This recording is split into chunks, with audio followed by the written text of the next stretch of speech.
ኢየሱስ ምን አለ? እናንተስ እኔን ማን እንደሆንኩ ትላላችሁ አላቸው። ስምዖን ጴጥሮስም መልሶ አንተ ክርስቶስ የሕያው እግዚአብሔር ልጅ ነህ አለ።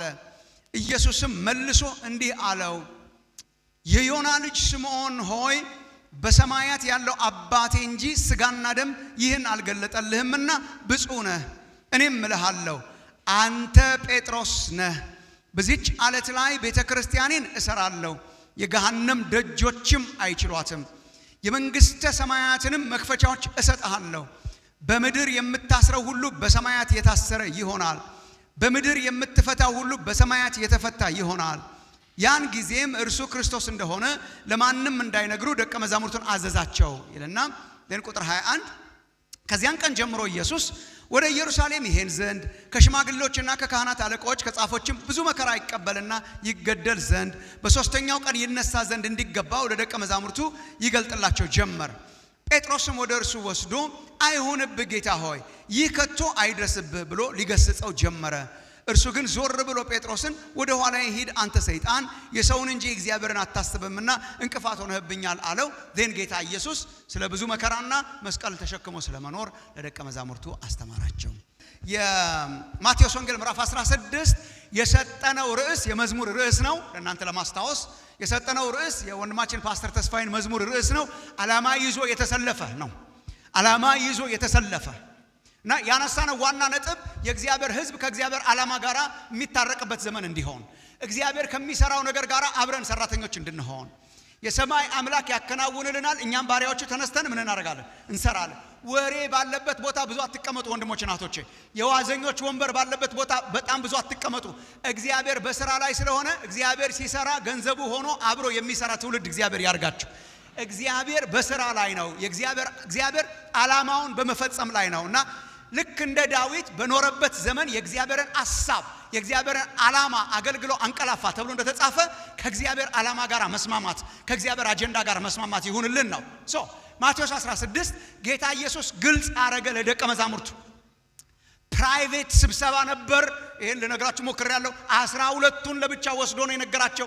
የካቢኔ ሚስጥር ነው ይሄ፣ የመንግስት ሚስጥር ነው። ኢን ዋን ዌይ ካያችሁ ጌታ ኢየሱስ ፊልጶስ ቄሳሪያ የምትባል ቦታ ወሰደና this is what I'm going to do ይሄንን ነው ላረግ ያለሁት ብሎ ነገራቸው። ይሄንን ነው ላረግ ያለሁት ብሎ ዓላማውን ፍንትው አድርጎ ያሳየበት የመጀመሪያ ምዕራፍ ነው። ምዕራፍ 16 ምን አላቸው? አንድ ነገር እግዚአብሔር ምን እያረገ ነው? ኢየሱስ ምን እያረገ ነው? what is the program? ፕሮግራሙ ምንድነው?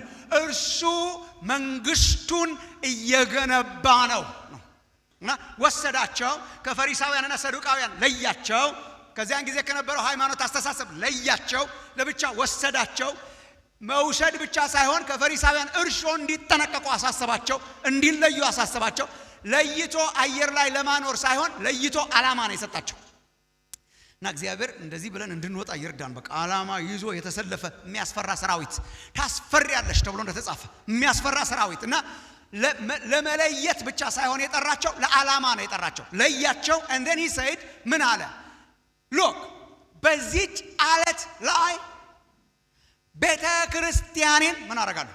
መሰርታለሁ እና የገሃነም ደጆች አይችሏትም። and then even ለጴጥሮስ አሁን ትንሽ ላነሳው ሞክራለሁ። የእግዚአብሔር መንግስት በማቴዎስ አነጋገር መንግስተ ሰማያት በማቴዎስ አነጋገር፣ ሌሎቹ ወንጌላውያን የእግዚአብሔር መንግስት የሚሉት ነው። የመንግስተ ሰማያትን መክፈቻዎች እሰጥሃለሁ፣ ቁልፎቹን ማለት ነው። ስለ መንግስት ስለ ቤተ ክርስቲያኑ ስለ መንግስቱ መስፋፋት የገሃነም ደጆች የማይችሏት የምትገሰግስ መንግስት እገነባለሁ አለ። ምንድነው ኢየሱስ ምን እያረገ ነው? መንግስቱን እየገነባ ቸርቹን እየገነባ በስራ ላይ ያለች መንግስት ውስጥ ነው እግዚአብሔር የጠራን። የምትሄድ የምትሰፋ ኮንቲኒዩስሊ ትላንት እንዳልነው ቤተ ክርስቲያኑን ምን አረገላት? ስለ እርሷ ራሱን አሳልፎ ሰጠ። in the past ባለፈው ዘመን አሁን ይመግበዋል፣ ይንከባከበዋል። then በሚመጣው ዘመን ደግሞ ምንም እንከን የሌላት ውብ ሙሽሪት አርጎ ይሰራታል፣ ያቀርባታል። ምን አረገላት? ቤተ ክርስቲያኑን ትላንትና ሞተላት፣ ራሱን አሳልፎ ሰጠ። ወደፊት ምን ያረጋታል? ምንም አይነት የፊት መጨማደድ የሌላት ሙሽሪት አርጎ ለራሱ ያቀርባታል። ክብር ለእግዚአብሔር ይሁን። መጨረሻውን አሳውቆ እንደጠራን ታውቃላችሁ ለአገልግሎት። መጨረሻ የሚሆነው ይሄ ነው። ምን ይሆናል? አሁን ቤተክርስቲያን ብዙ ነቀፌታ አለባት፣ ብዙ ደካሞች አሉባት፣ ብዙ የፊት መጨማደድ አለባት፣ ብዙ ቆሻሻዎች በአካባቢዋ አሉባት። ግን ሰርቶ ሲጨርሳት ያማረች ውብ ሙሽሪት አድርጎ ለራሱ ያቀርባታል። የእግዚአብሔር ሕዝብ ተስፋ ያለው ሕዝብ ነው። ቤተክርስቲያን ተስፋ አላት። ወንድሞች እናቶች፣ እኔ ይሄን በጣም ብዙ አስተምሬያለሁ። ለቸርች ተስፋ የለም የሚል ትምህርት እኔ አልቀበልም። አንዳንድ ሰው ያይና ቤተክርስቲያን ምንም ተስፋ የላትም ይላል። እንዴት? ሌላ ድርጅት እንኳን ተስፋ አለኝ ይላል። እሷማ በጣም ተስፋ አላት። ለምን? ፕሮግራሙ ላይ በእጆቹ ይዞ የሚሰራት አምላክ ስላለ ነው። በመካከሏ የሚመላለስ ኢየሱስ ክርስቶስ ስላለ ነው። ትላንት ራሱን አሳልፎ ሰጥቷል። ነገ ውብ ሙሽሪት አርጎ ያቀርባታል። በመካከል ደግሞ ይመግባታል፣ ይንከባከባታል። እግዚአብሔር በስራ ነው። አብሮ ሰራተኛ ያርጋችሁ። እግዚአብሔር የተሰለፈ የሚሰራ አብሮ የሚገነባ እንድንሆን የተጠራ ነው። ዓላማ ይዞ የተሰለፈ ማለት እግዚአብሔር መንግስቱን ሲገነባ አብሮ የሚሰራ አብሮ የሚገነባ ህዝብ ማለት ነው። ግልጽ ነው እስካሁን? ምን ይጠይቃል ነው ትላንትና የጀመርነው። ምን ይጠይቃል? የእግዚአብሔርን ዓላማ መኖር ምን ይጠይቃል? ዓላማ ይዞ የተሰለፈ ሰራዊት መሆን ምን ይጠይቃል? አንድ ትላንትና ያየነው መለየት ይጠይቃል። እስቲ መለየት በሉ። መለየት ይጠይቃል። ከእግዚአብሔር ዓላማ ጋር አብሮ የሚሄድ ህዝብ የተለየ ህዝብ ነው። መለየት ይጠይቃል።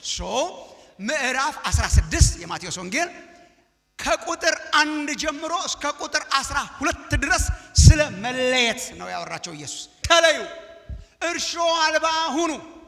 ከነበረው ሲስተም፣ ከነበረው ሪሊጅን፣ ከነበረው ዓለም ተለዩ፣ ውጡ። ከፈሪሳውያን እርሾ ተጠበቁ፣ እርሾ አልባ ሁኑ። እንደን እሱም ራሱ ትቷቸው ሄደ ይሏል። እሱም ትቷቸው ሄደ፣ ደቀ መዛሙርቱንም ይዟቸው ሄደ። ሚሽን ከምን ይጀምራል? የእግዚአብሔርን ዓላማ መወጣት ከምን ይጀምራል? የተለየ ህዝብ መሆን ያርግልን እግዚአብሔር። የእውነት በጣም ጸጋ ይስጠን። ቤተ ክርስቲያን ለበረከት የምትሆነው በመለየት ነው። በመለየት ህዝብ እንደሚኖር እየኖርን ለበረከት መሆን አንችልም። ከእግዚአብሔር ዓላማ ጋር ከመንግስቱ ግንባታ ጋር አብረን የምንቆመው የተለየ ህዝብ፣ ለርስቱ የተለየ ወገን፣ ቅዱስ ህዝብ።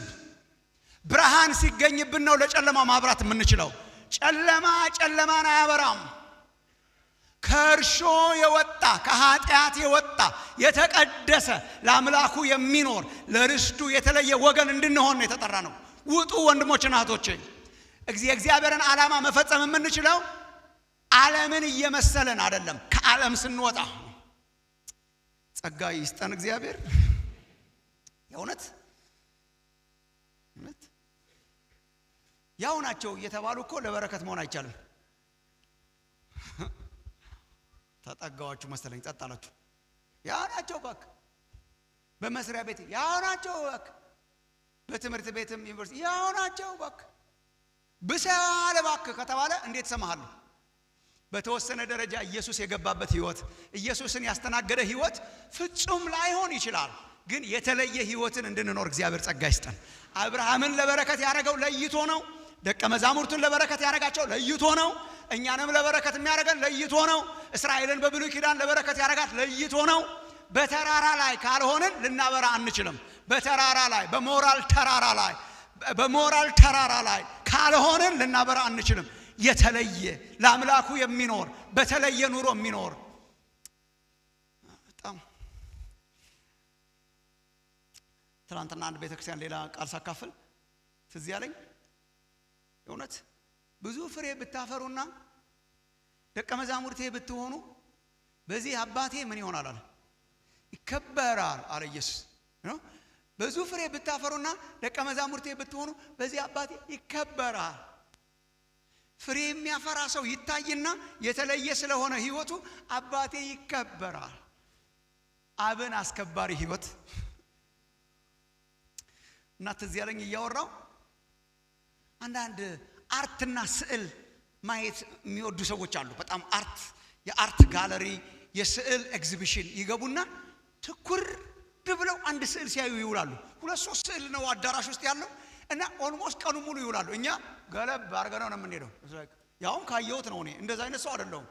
ትንሽ ነው የማረገው እንጂ እንደነሱ ሲሪየስ አይደለሁም። አንዳንድ ሲሪየስሊ ፎቶ የሚያዩ ሰው እንትን ስዕል የሚያዩ ሰዎች አሉ። ይገባሉ ኤግዚቢሽን፣ የስዕል ኤግዚቢሽን ሲባል እኛ ማስታወቂያ እንሰማም፣ እነሱ በጣም ይከታተላሉና ይሄዱና አንዳንድ ጊዜ እነሱ ስዕል ሲያዩ ቢያንስ እዩዋቸው። እነሱን ስዕል ማየት ባትችሉ አርት አስተያየታቸው በጣም ይገርማል። አትኩረው ነው የሚያዩት።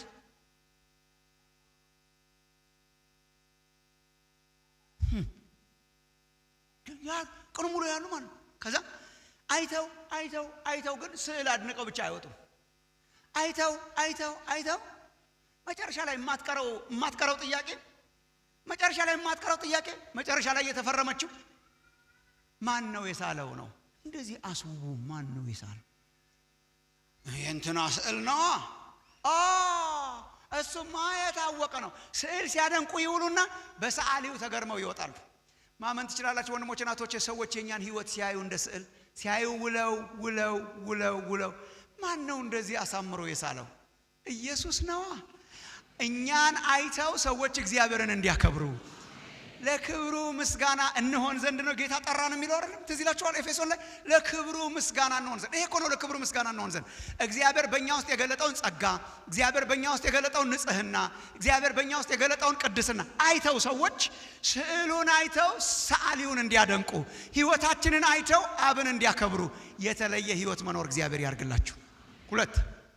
ሁለተኛ ይሄን ትናንትና ትንሽ ስላየነው ጠቀስ አድርጌው ወደ ሶስተኛው ለመሄድ ሞክራለሁ።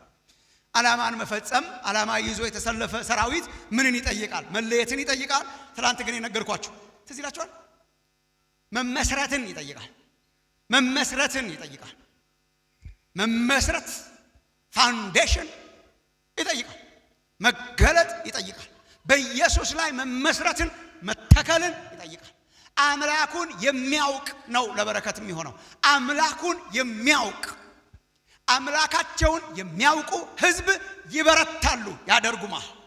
የሚያውቅ ያየ የቀመሰ ኤክስፔሪየንስ ያረገ የተገለጠለት ከየት አገኘ ነው? ይሄን ቁጥር 13 ከ17 ነው ትናንት ያነበብነው።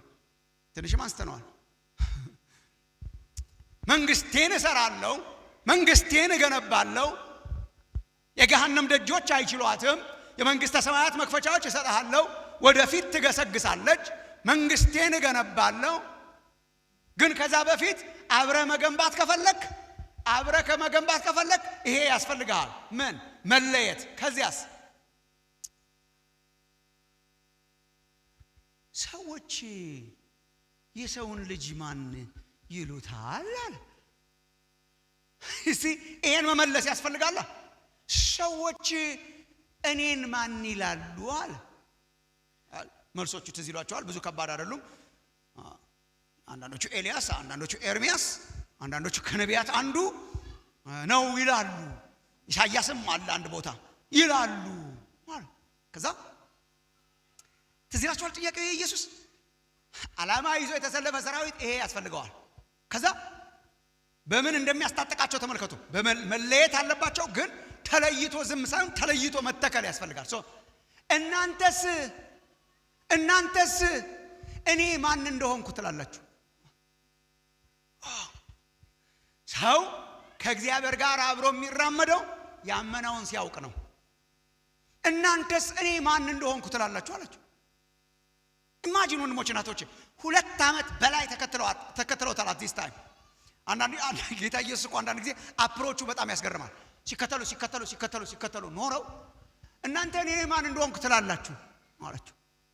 እናንተ እኔ ማን እንደሆንኩ ትላላችሁ። ይሄን መመለስ ያስፈልጋል። መተከል ያስፈልጋል። መገለጥ ያስፈልጋል። ኢየሱስን ማወቅ ያስፈልጋል።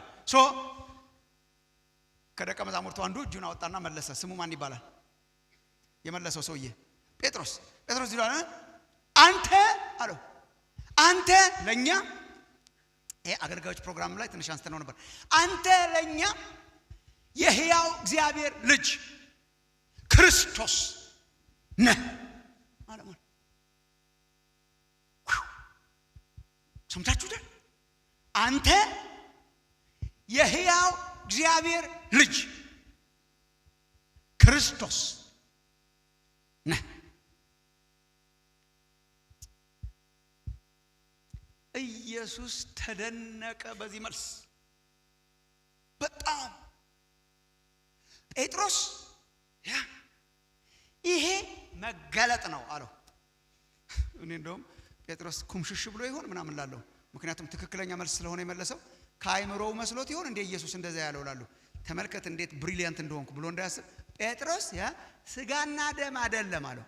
እሺ ስጋና ደም አይደለም ምንድነው ይሄ? ይሄንን የሰማዩ አባቴ ነው የገለጠልህ። ይሄ መገለጥ ነው። ለምንድነው ኢየሱስ የተደነቀው? አንድ ኖርማል ሰው እንደዚህ ሊተከል አይችልማ። አንድ ኖርማል አይሁዳዊ እንደዚህ ሊተከል አይችልማ መገለጥ ካልመጣ። አንድ ኖርማል አይሁዳዊ እንዴት ይሄንን በበረት የተወለደ አብሯቸው የሚንከራተት አብሯቸው የሚራብና የሚጠማ እሰቀላለሁ ገደላለሁ የሚል መንደር ለመንደር ሲዞር የሚውል የማይመስል ደም ግባት የሌለው አይን የማይማርክ አኗኗሩ ሲምፕል የሆነ መጠለያ እንኳን የለኝም ብሎ የወፎች መስፈሪያ ያላቸው እኔ የለኝም ብሎ የሚናገርን ሰው ወስደ አንተ የእግዚአብሔር ልጅ ነህ ለማለት መገለጥ ይጠይቃል። ይሄንን ሰው አይተ አንተ መሲሁ ነህ፣ አንተ አዳኙ ነህ፣ አንተ ክርስቶስ ነህ፣ ይሄ መገለጥ ይጠይቃል። ያው ተመልከቱ ወገኖቼ ከአገልጋዮች ጋርም እዚህ ስላየ ነው ቪዲዮ ማየት ትችላላችሁ። አንተ የሕያው እግዚአብሔር ልጅ ነህ መለኮታዊ ማንነቱን ነው የሚያመለክተው የኢየሱስ። ይሄን ብዙ አልዘበዝብም እዛው ማየት ትችላላችሁ። መለኮታዊ ማንነቱ ኢየሱስ አምላክ ነውና አብሮት ያለውን ያንን ሰው ወስዶ አንተ አምላክ ነህ የሕያው እግዚአብሔር ልጅ ነህ ማለት መገለጥ ይጠይቃል። መለኮታዊ ማንነቱን ያመለክታል። ክርስቶስነቱ ደግሞ ሰብአዊ ማንነቱን ያመለክታል። ኢየሱስ ፍጹም ሰው ነው። ክርስቶስ የዳዊት ልጅ አዳኝ መሲህ የተወለደ የተቀባ የተላከ ሰው ግን ሰው ብቻ አይደለም። ኢየሱስ ክርስቶስ ብቻ አይደለም፣ አዳኙ ብቻ አይደለም፣ የተቀባው ብቻ አይደለም፣ በእግዚአብሔር የተቀባ ብቻ አይደለም። አንተ ራስህ የሕያው እግዚአብሔር ልጅ መለኮት ኢየሱስ ፍጹም አምላክ ፍጹም ሰው መገለጥ ነው። ለበረከት መሆን ትፈልጋላችሁ ወንድሞች እናቶች? ከእግዚአብሔር ዓላማ ጋር መቆም ትፈልጋላችሁ? ያመናችሁትን እወቁ። ያመናችሁትን እወቁ። ኢየሱስን ሳያውቁ ኢየሱስን መመስከር አይቻልም። ኢየሱስን ሳያውቁ አብሮ መገንባት አይቻልም። በትንሽዬ ነገር ግራ እየተጋቡ መገለጥ ሳይኖር በክርስቶስ ላይ ሳንመሰረት በወንጌል ላይ ሳንመሰረት ዓላማ ይዞ የተሰለፈ አስፈሪ ሰራዊት መሆን አንችልም። አይዶን ወንድሞች እናቶች ይሰማችሁ እንደሆነ አሁን ቤተክርስቲያን በእንደዚህ ያለ በክርስቶስ ላይ የተመሰረተ መገለጥ ላይ እርግጠኛ ሆነን ካልቆምን በጣም ብዙ ቻሌንጅ እየመጣበት ያለ ጊዜ ነው። በጣም የክርስቶስን ትምህርት የሚቃወሙ ብዙ ትምህርቶች፣ ብዙ ሃይማኖቶች፣ ብዙ አስተሳሰቦች፣ ብዙ ፍልስፍናዎች በሚዲያ እየመጡ ነው። ግራ የሚያጋቡ ስለ ኢየሱስ ማንነት ግራ የሚያጋቡ ጥቅስ እየጠቀሱ አምላክ እንዳልሆነ ለማስረዳት የሚሞክሩ የራሳችንን መጽሐፍ ቅዱስ ይዘው አምላክ እንዳልሆነ ለማስረዳት በየገጠሩ በየከተማው የሚተጉ በጣም ብዙ ነገር እየመጣ ነው። ወንድሞች እናቶች የዋህነቱ ዘመን እያለፈ ነው። ሰው ባይብል ጠቃሽ ከሃዲው ሁሉ ባይብል ጠቃሽ እየሆነ የመጣበት ዘመን ነው። በጣም ብዙ ግራ የሚያጋቡ አስተሳሰቦችና ትምህርቶች ያሉበት ዘመን ነው። መቆም እንችላለን፣ መበርታት እንችላለን፣ ለበረከት መሆን እንችላለን፣ ዓላማውን የእግዚአብሔርን ማስፈጸም እንችላለን። ወንጌል ዘላለማዊ ስለሆነ ዘላለማዊውን ወንጌል መስበክ እንችላለን። ግን ምን ያስፈልገናል? ማወቅ ነው ኢየሱስን። አንድ የድሮ መዝሙር ነበረ በስደቱ ዘመን ሲዘምሩት የነበረው ወገኖቻችን ሲሰደዱ አንነቃነቅም እንቆማለን የሚል። አንነቃነቅም እንቆማለን፣ መሰረታችን አለት ነው፣ አለቱ ኢየሱስ ክንደ ብርቱ የሚል። አንነቃነቅም እንቆማለን፣ መሰረታችን አለት ነው፣ አለቱ ኢየሱስ ክንደ ብርቱ። ይሄንን መገለጥ ነው አለት ያለው ኢየሱስ። በዚች አለት ያለው ጴጥሮስን ሊሆን አይችልም። ጴጥሮስ አስተማማኝ አለት ሊሆን አይችልም ለቤተ ክርስቲያን። ኢን ዋን ወይ የአሕዛብን በር የከፈተ ነው፣ እግዚአብሔር የተጠቀመበት ሰው ነው። ግን በዚች አለት ላይ በምን አለት ላይ ነው? በክርስቶስ ማንነት ላይ የተተከለ ለበረከት ይሆናል። ወገኖቼ እግዚአብሔር የሚጠቀምበት ሰው መሆን ከፈለጋችሁ፣ ዓላማ ይዞ የተሰለፈ አስፈሪ ሰራዊት መሆን ከፈለጋችሁ በወንጌል ላይ የተተከለ ያመነውን የሚያውቅ ማንም እየመጣ ጥቅስ የጠቀሰ ማንከራተተው ህዝብ እግዚአብሔር ያርጋችሁ። ማንም እየመጣ እኔ እኮ ግራ እንዳላጋባችሁ ነው። አሁን እናንተን ራሱ መመለስ የማልችለውን ጥያቄ ጠይቄ እንዳልሄድ ነው እንጂ አንዳንዱ ክርስቲያን እኮ ቶሎ ነው ግራ የሚጋባው። ኢየሱስ አምላክ ነው ብለህ ነው የምታምነው አንተ? አዎ። እዚህ ጋር አንተን ያረጋውስ ከደቀ መዛሙርቱ ጋራ በጀልባ ባህሩን ሊሻገሩ ሲሉ ኢየሱስ ምን አድርጎ ነበር? ተኝቶ ነበር። ምን አልከኝ? ተኝቶ ነበር። የሚጠብቅህ አይተኛም አንቀላፋም ይላል። አምላክ ይተኛል? ኧረ አይተኛም። አምላክ ይተኛል? አይተኛም። ኢየሱስ ግን ምን አደረገ? ተኛ እና አምላክ ነው።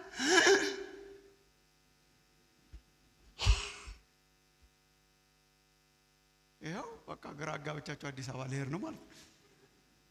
የእውነት እኮ ብዙዎቻችን አናውቀውም ኢየሱስን። የእውነት እኮ አልተነካካንም። ሕያው አምላክ፣ ሕያው ሰው፣ ፍጹም ሰው፣ ፍጹም አምላክ። ሰው ሆኖ መጣ። ሰው መስሎ አልመጣ። ይሄ እኮ ነው ሰው ሆኖ ነው የመጣው ኢየሱስ። በልቷል፣ ይበላል። አምላክ ይበላል አይበላም? ኢየሱስ በላ። ሰው ነው። አምላክ ይተኛል አይተኛም? ኢየሱስ ተኛ። ሰው ሆኖ አለ።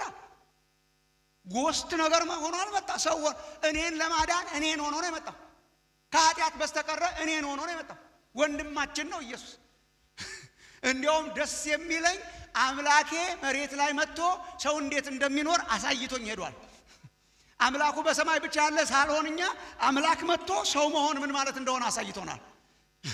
ደክሞት ያውቃል። አዎ። ተርቧል። አዎ። ምንድነው? ሰው ነው። ይሄ ምኑን ያሳያል? ፍቅሩን ነው። ኢየሱስ ሁሉ ጊዜ በወንጌላት ውስጥ ና ይላል፣ ከዛ ሂድ ይላል። ናና ሞቅ ይበልህ አይደለም። ና ወደ እኔ፣ ከዛ ሂድ። 12ቱን ኑ አላቸው። ከዛ ማቴዎስ 10 ላይ ሲደርሱ እነኚህን 12ቱን 100% እነኚህን 12ቱን ኢየሱስ ላካቸው። ከዛ 70 ሲደርሱ 70ዎቹን ኢየሱስ ላካቸው። ሐዋርያት ሥራ ምዕራፍ 1 ላይ ሲደርሱ 120 ደርሰው ነበር። 120ዎቹን ላካቸው። ምስክሮች ትሆናላችሁ ብሎ ያልተላከ ምእመን የለም። እግዚአብሔር ከጠራችሁ ልኳችኋል እንድትሄዱ ወንጌል እንድታሰፉ። የመላክን ስሜት እግዚአብሔር ይግጠምልን። አሳያችኋለሁ፣ ከቃሉ አሳያችኋለሁ። ግን ድሮ ግን አገር ቤት ገጠር ከሐዋሳ ውጪ በልጅነታችሁ እስቲ በኔ እድሜና ከኔ ከፍ ያላችሁት እኮ ታስታውሳላችሁ። በኔ እድሜና ከኔ ከፍ ያላችሁት እኮ ትዝ ይላችሁ እንደሆነ በጣም እኮ እቤት ውስጥ እንላላክ ነበር። ልጆች ሆነን ስራችን እንደውም መላላክ ነበር። እና ምክንያቱም ስልክ የለም፣ ቴክስት የለም፣ ኢንተርኔት የለም፣ ምን የለም። ቴክስትም እኛ ነን፣ ስልክም እኛ ነን፣ እንትንም እኛ ነን፣ ምንም እኛ ነን።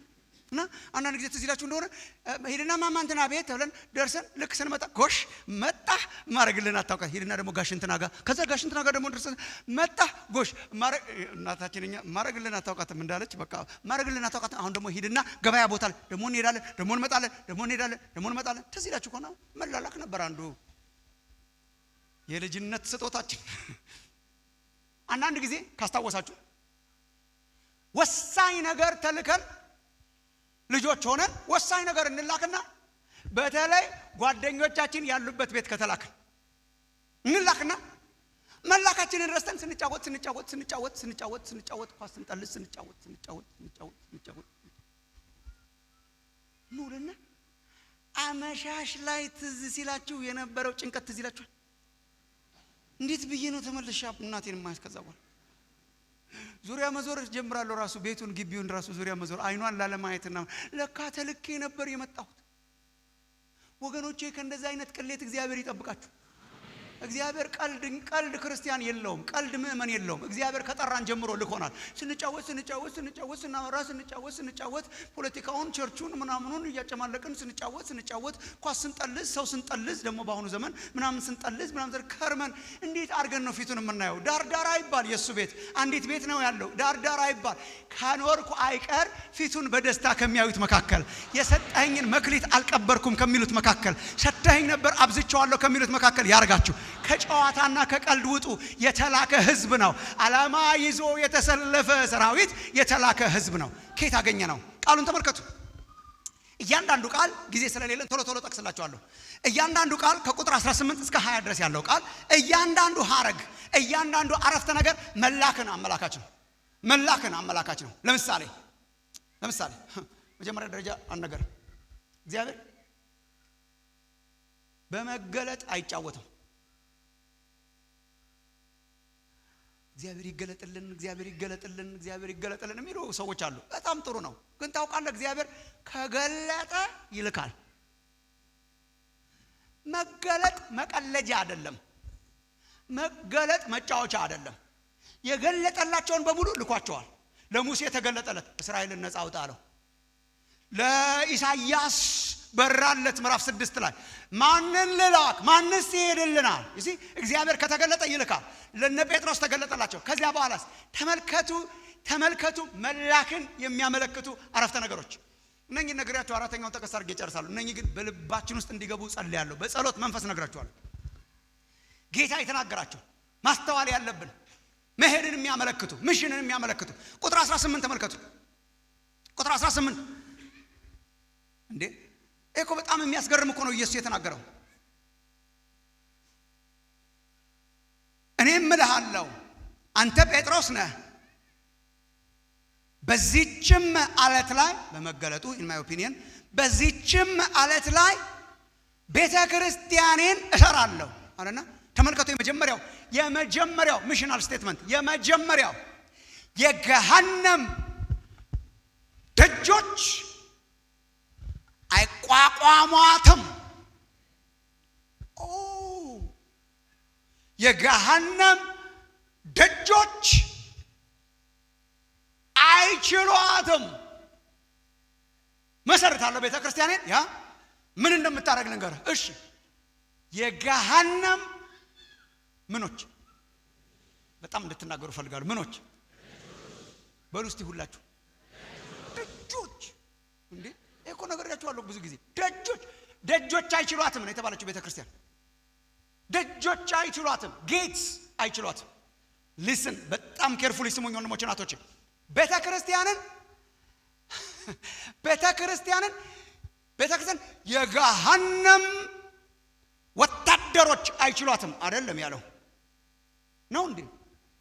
በሏ የገሃነም ሰራዊት ነው ያለው አይደል? የገሃነም ምኖች እንደገና በሏታ። ደጅ ምንድን ነው? ደጅ ነው በር። in this case ኢየሱስ ሪፈር ያደረገው የከተሞችን በሮች ነው፣ ጌትስ። እያንዳንዱ ከተማ በዚያን ጊዜ በሮች አሉት፣ ደጆች አሉት። ማታ የሚዘጉና ጠዋት የሚከፈቱ ከተማን ለመጠበቅ። ለምሳሌ ኢየሩሳሌም 12 ደጆች ነበሯት። ትልልቅ ናቸው፣ ጥርቅም የሚሉት እዚህ ናቸው። እንደሆነ አሁን ሶምሶንን አንስተነው ነበር ሰሞኑን። በደግ አድርጎ ያንን ደጅ እኮ ገለበጠው ምናምን ሲባል እኮ ይሄ እኮ በጣም የከተማ ደጅ በጣም ትልቅ ነው። ትልልቅ ደጆች ናቸው፣ ከተሞቻቸው የታጠሩ ስለሆኑ። ከዛ ጦርነቶች ሲካሄዱ በሁለት ከተሞች መሃል ጦርነቶች ሲካሄዱ በከተሞቻቸው ግቢ ውስጥ አይካሄዱ። ከተማ ግቢ ውስጥ ብዙ ጊዜ ጦርነት አይካሄድም። ህዝብ ስለሚተላለቅ ብዙ ጊዜ ጦርነቶች የሚካሄዱት ጦር ሜዳ ነው። ከዚህ ነው ቃሉን ያገኘነው ራሱ። የጦር ሜዳ አለ። የጦር ሜዳ ላይ ነው ተዋግተው በቀስቱ በመናምኑ ተዋግተው ከዛ ጠላታችሁ መሸነፉን በምን እንደምታውቁ ታውቃላችሁ? ጠላታችሁ መሸነፉን የምታውቁት የተሸነፈ ጠላት ምርኮ እንዳይበዘበዝበት ከተማው እንዳትበዘበዝበት ብር ብሎ ወደ ራሱ ከተማ ይመጣና ደጆቹን ጥርቅም ያደርጋል። ምን ማለት ነው? ተሸንፍ ያለው ከዚህ በኋላ አትንካኝ ማለት። የተሸነፈው ደጅ ይዘጋል። ያሸነፈው ከፈለገ አንዳንዶቹ ትተው ይሄዳሉ። አንዳንድ ወታደር ግን ካሸነፈ በኋላ አንዳንድ ሰራዊት ኖ በኋላ ተመልሶ እንደገና እንዳያሰቃይና ውስጥ ደግሞ በጣም ብዙ ምርኮ ስላለ የምናስለቀቀው ስላለ ይልና እየገሰገሰ ይሄድና ከተማው ላይ ሲደርስ በጣም ትልቁ ችግሩ ከተሞቻቸው የተዘጉ ስለሆነ ለመክፈት ጭንቅ ነው። ሰብሮ ለመግባት ጭንቅ ነው። ወደ ደጅ የሚሄደው ሰራዊት ምን አይነት ሰራዊት ነው? ያሸነፈው ነው። የተሸነፈው ደጅ ቆልፏል። ያሸነፈው ምን ያደርጋል? ወደ ደጆቹ ይሄዳል። ምን ለማድረግ? ምርኮ ለመበዝበዝ። ለካ ኢየሱስ ይሄንን ነው እየተናገረ ያለው። ምን ቤተ ክርስቲያንን መሰረታለሁ? እሺ ወደ ገሃነም ደጆች ትገሰግሳለች። ምን አርጋለች ማለት ነው? ወገኖች የተመልከቱ። አንድ ነገር ክርስቲያኑ ቢረዳ በጣም ጥሩ ነው። በዲያብሎስ እና በእግዚአብሔር መንግስት መካከል በዲያብሎስ መንግስትና በእግዚአብሔር መንግስት መካከል ትልቁ ጦርነት እየተካሄደ ያለው አሁን አይደለም። ኖ አሁን ትልቁ ጦርነት አይደለም። አሁን ለቀማ ላይ ነን ማይ ብራዘር። ትልቁ ጦርነት የተካሄደው የዛሬ 2000 ዓመት ነው። ዋናው ጦርነት ተካሂዷል። ዲያብሎስም ያውቀዋል። ዋናው ጦርነት ተካሂዷል። ምን ላይ? የቀራንዮ መስቀል ላይ ነው። ቀራንዮ መስቀል ላይ ኢየሱስ ምን አረገ? ዲያብሎስን ለአንዴና ለመጨረሻ ጊዜ በወሳኝነት ድል የነሳው ኢየሱስ በቀራንዮ መስቀል ላይ ነው። ስልጣናትንና አለቅነትን ከላያቸው ላይ ገፎ መሳለቂያ አረጋቸው ይላል። ራቁቱን አስቀርቶታል። ዲያብሎስ ተሸንፏል። በኢየሱስ ክርስቶስ ሞትና ትንሣኤ የመጨረሻ ኃይሉን ተጠቅሞ በኢየሱስ ክርስቶስ ሞትና ትንሣኤ በመስቀሉ ላይ ዲያብሎስ ተሸንፏል። ስልጣኑን ተገፏል። ከዛ ምን አረገ? ይሄ እኮ ነው። ከዛ ምን አረገ? ብር ብሎ ምርኮ እንዳያመልጥ ግጥም አድርጎ ይዞታል። ይሄንን ዓለም ግጥም አድርጎ ዘግቶታል። የዚህን ዓለም ሰዎች ግጥም አድርጎ ዘግቷቸዋል። ኢየሱስ የተማመነውን ተመልከቱ።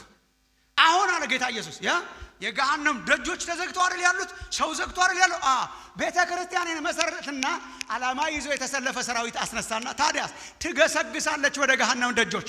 ስትሄድ የገሃነም ደጆች አይቋቋሟትም። ለመመስከር ስትሄድ፣ ለማሸነፍ ስትሄድ፣ ሰዎችን ለማውጣት ስትሄድ፣ ወንድሞች እናቶች፣ እኛ ኢየሱስ ክርስቶስ በወሳኝነት ድል ያረገውን ጦርነት ምርኮ ለመማረክ ነው የተላክነው። ሰዎችን እንማርካለን። አእምሮን ሁሉ እንማርካለን። ሰዎችን እናስለቅቃለን። በምንሄድበት ጊዜ ደግሞ የገሃነም ደጆች አይችሏትም። የገሃነም ደጆች አይችሏትን ምንን ያመለክታል? መሄድን ነው። እንዴ ዝም አላችሁ? ያው ዲያብሎስ አሁን ለምሳሌ ዋናው ጦርነት ከዲያብሎስ ጋር አሁን እየተካሄደ ይመስላችኋል? ዋናው አረ የተሸነፈው ነው እንዴ የምናወጣው? ውጣ። እሺ ተንተናችሁ 6 ማምጃል እንዴ ባይሸነፍ ይሄን እንችል ነበር እንዴ? አሸንፎ ስለሰጠን እኮ ነው። እንትና አረጋና አሸነፈውና ምርኮን ማርኩ አለ።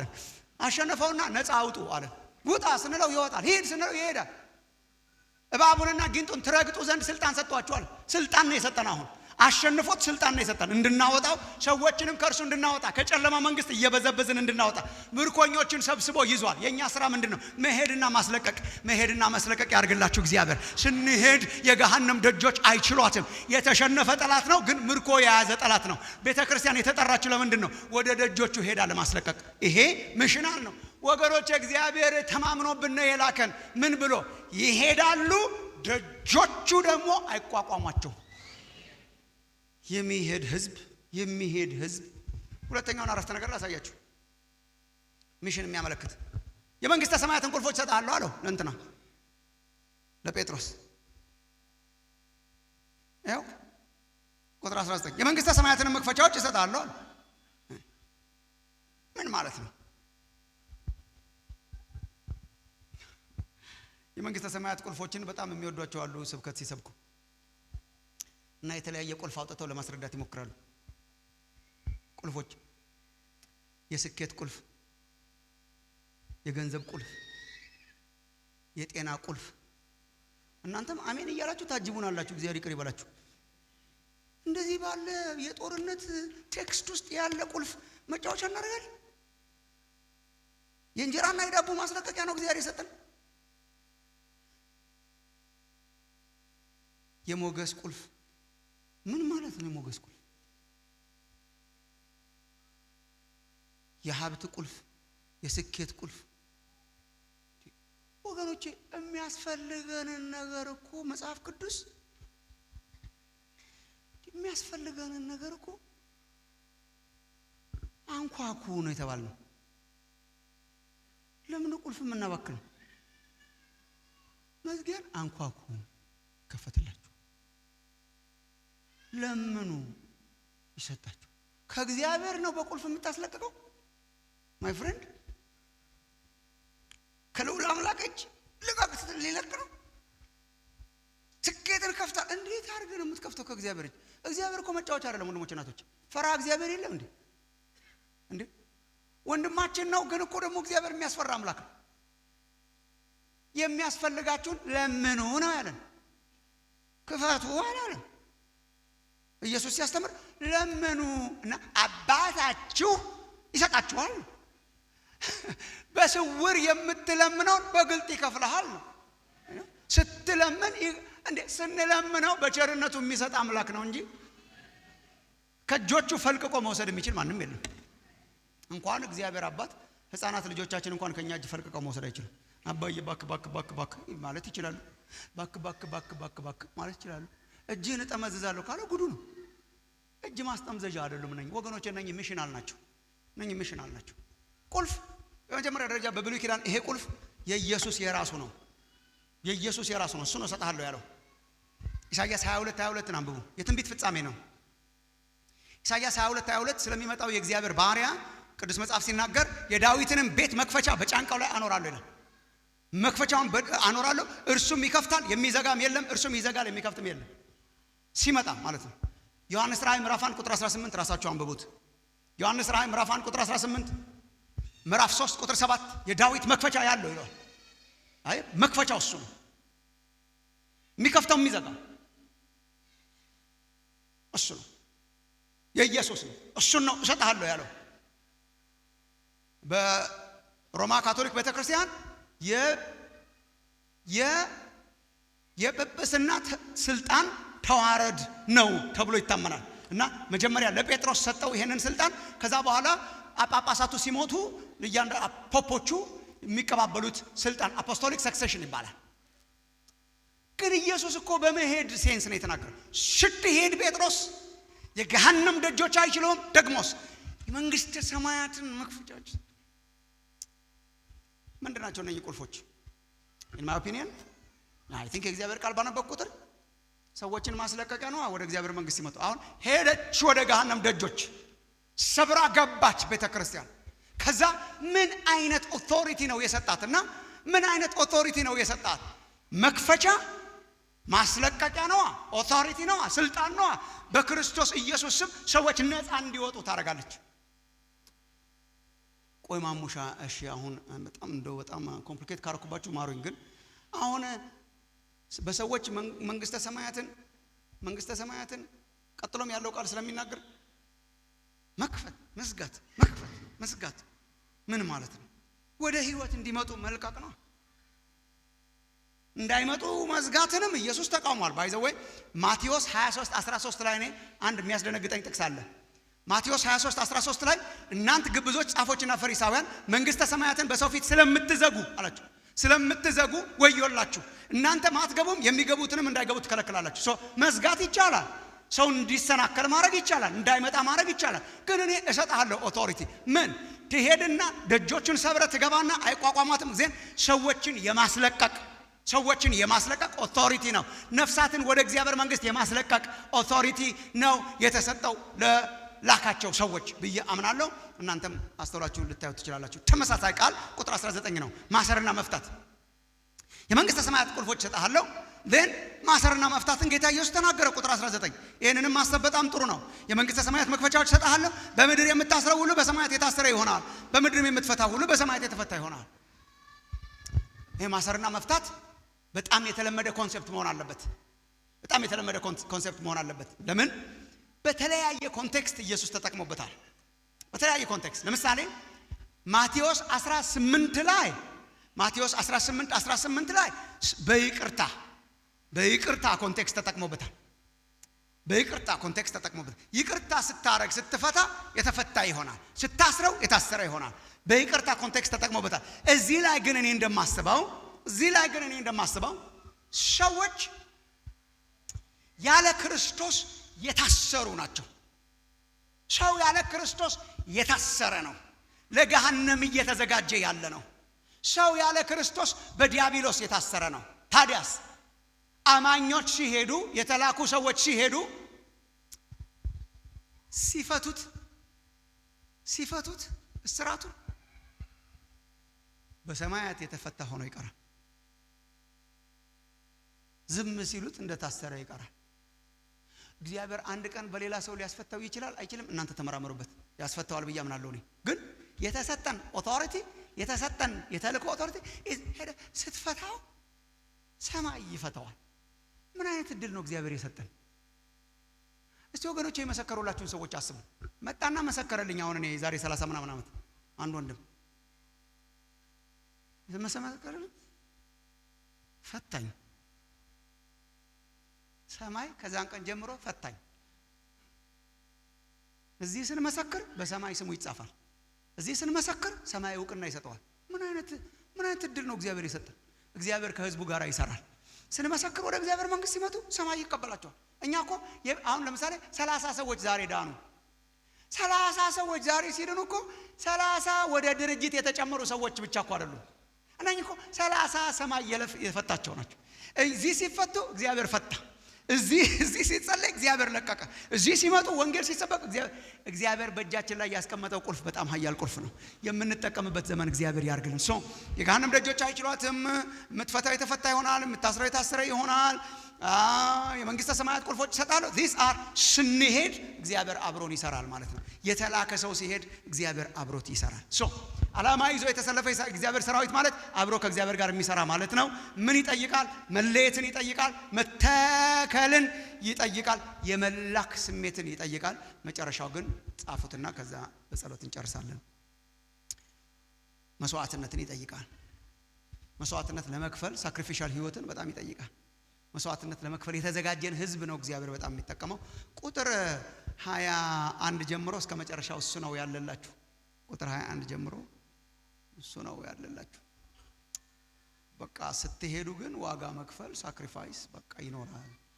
ይሄን ያነሳው እንደውም ጴጥሮስ ቅድም አንተ ክርስቶስ ያለው ያ ክርስቶስ እሰቀላለሁ፣ እገደላለሁ፣ መከራ እቀበላለሁ ሲል ኖ አይሆንብህ አለማ ነው። ገሰጸው። እሱ ጴጥሮስ የሚፈልገው ክርስቶስን ያለ መከራ ነው። ክርስቶስን ያለ መስዋዕትነት ነው። ክርስቶስ ያለ መስዋዕትነት የለም። መስቀሉን አንሱ፣ መስዋዕትነት አለው፣ ሳክሪፋይስ አለው፣ መከራ አለው። የሚሄዱ ሰዎች መከራ አለባቸው። ይጠላሉ፣ ይገፋሉ፣ መስዋዕትነት ይከፍላሉ። ሳክሪፋይስ አለው። ብድራትን ይከፍላል እግዚአብሔር ወደፊት። ይሄ ጊዜ ስለሌለ ነው የተውኩት። ብድራትን ይከፍላል እግዚአብሔር ወደፊት። ግን በአሁኑ ዘመን ዋጋ መክፈል አለው። ዓላማ ይዞ የተሰለፈ ሰራዊት ያርጋችሁ እግዚአብሔር። ዓላማ ይዞ የተሰለፈ ከእግዚአብሔር ጋር አብሮ የሚቆም እግዚአብሔር ሲሰራ አብሮ የሚቆም የሰማይ አምላክ ወጥቷል እኔም እሰራለሁ ብሎ አብሮ የሚቆም በተራ ነገር በተራ ወሬ የማይቆም ከእግዚአብሔር ዓላማ ጋራ የተሰለፈ አጀንዳውን ፈጽሞ የሚያልፍ ህዝብ እግዚአብሔር ያርገን። አንድ ቀን ሲያየን ሳናፍር ፊቱን የምናይ ሰዎች እንድንሆን ከእግዚአብሔር አጀንዳ ጋር መቆም። ከተራ ነገር ውጡ ወንድሞች እናቶች፣ ተራ ከሆነ ነገር ውጡ። እኛ እግዚአብሔር ዓላማ ሰጥቶ አሸክሞ የላከን ህዝብ ነን። ምን ይጠይቃል? ይሄ በቅድስና መኖርን ይጠይቃል። በኢየሱስ ላይ መተከልን በጣም ይጠይቃል። እንደ ተላከ ሰው መንቀሳቀስን በጣም ይጠይቃል። ዋጋ መክፈልን ይጠይቃል። እግዚአብሔር ግን ደግሞ አንድ ቀን ብድራትን ይከፍላል። እንጸልይ አጭር ጸሎት። የጨከነ መንፈስን ጌታ እንዲሰጠን እንጸልይ። ለእግዚአብሔር ዓላማ የጨከነ መንፈስ፣ እግዚአብሔር ለሚሰራው ስራ የጨከነ መንፈስ፣ ሚሽናል የሆነ ስፒሪት እግዚአብሔር እንዲሰጠን፣ ስራ ፈቶች እንዳንሆን እግዚአብሔር እንዲያግዘን፣ በተራ ነገር ውስጥ እንዳንገኝ እግዚአብሔር እንዲያግዘን፣ ብኩርናችንን እንዳንሸጠው ለምስር ወጥ ለተራ ነገር ተራ ሰፈር ውስጥ እንዳንገኝ። ኢየሱስ በደጅ ነው። ኢየሱስ በደጅ ነው። ዘመን ሊጠናቀቅ ነው። ወደ ቤቱ መሄጃችን በደጅ ነው እና በደስታ እንድንሄድ ዓላማውን ፈጽመን እንድንሄድ ኢየሱስ እንዳለው በምድር ላይ ሳለው ፈጽሜ ጨርሼ እንድመጣ ያልከውን ስራ ፈጽሜ አከበርኩ እንዳለው ፈጽሞ ማክበር እንዲሆንልን ዓላማውን ፈጻሚ እንዲያረገን ተማምኖብናል። ወገኖቼ የገሃነም ደጆች አይችሏትም ብሎ ተማምኖብናል። ይሄዳሉ ብሎ ተማምኖብናል እና አብሮ ሰራተኛ ከዓላማው ጋር ተሰላፊ መሆን እፈልጋለሁ የምንል እና ቆመን መጸለይ በጣም በልባችሁ ከተሰማ ቆመን እንበልና እጆቻችንን ዘርግተን ፋይናል ኑሮ ማለት ይሄ ነው ጌታ ሆይ ኑሮ ማለት ይሄ ነው ኑሮ ማለት ዓላማህን መፈጸም ነው አቤቱ ጌታ ሆይ እንደው ከተራው ነገር እባክህ አውጣን ከተራው ኑሮ እባክህ አውጣን እባክህ ጌታ ኢየሱስ ሆይ ቁጥራችን ብዙ ነው አብያተ ክርስቲያናት ብዙ ናቸው ቁጥር አላነሰንም ገንዘብ አላነሰንም እግዚአብሔር አምላካችን ሰው አላነሰንም ጌታ ሆይ የመጠራትን ስሜት እባክህ በውስጣችን እንደገና ከዓላማህ ጋራ የመሰለፍ የመጨከንን መንፈስ እባክህ ስጠን ጌታ ሆይ ካንተ ጋራ የተሰለፈ ካንተ ጋራ የሚሰራ ላንተ የጨከነ ለመንግስት የጨከነ ወደ ገሃነም ደጆች የሚሄድ በሮችን ፈልቅቆ የሚያፈርስ ምርኮኛን የሚያስለቅቅ በምድር የታሰረውን የሚፈታ ሰንሰለትን የሚበጣጥስ ሰራዊት አርገን ጌታ ሆይ እባክህ ከንቅልፍ ጌታ ኢየሱስ ሆይ ህዝብህን ቀስቅስ በጌታ በኢየሱስ ክርስቶስ ስም አዚም ከህዝብ ላይ የተገፈፈ ይሆን በኑሮ የተበተበን በራሳችን የተበተበን በተራ ነገር የተበተበን በኃጢአት የተበተበን እንዳንንቀሳቀስ እግሮቻችንን አስሮ የያዘን እንዳንሄድ ያደረገ ማናቸውም አዚም